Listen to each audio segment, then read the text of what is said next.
Health news మీకోసం.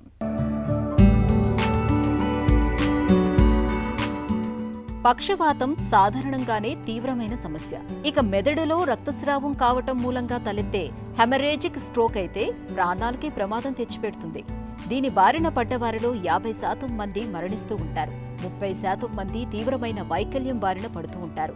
కేవలం 20% మంది మాత్రమే ఏడాది తర్వాత తమ పనులు తాము చేసుకునే స్థితికి చేరుకుంటూ ఉంటారు. అందువల్ల పక్షవాతాన్ని నివారించుకోవటమే ఉత్తమం.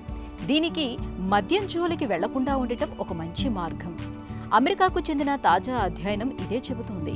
అసలే తాగని లేదా కొద్దిగా తాగేవారితో పోలిస్తే అతిగా మద్యం తాగేవారికి 11 ఏళ్లు ముందుగానే మెదడులో రక్తస్రావంతో ముడిపడిన పక్షవాతం ముంచుకొస్తున్నట్లు బ్రిగ్హామ్ యూనివర్సిటీకి చెందిన పరిశోధకుల తాజా అధ్యయనంలో బయటపడింది.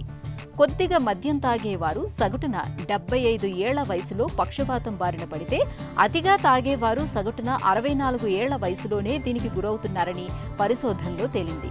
హెమరేజిక్ పక్షవాతంతో ఆసుపత్రి పాలైన 1600 మందిని పరిశీలించి ఈ విషయాన్ని శాస్త్రవేత్తలు గుర్తించారు.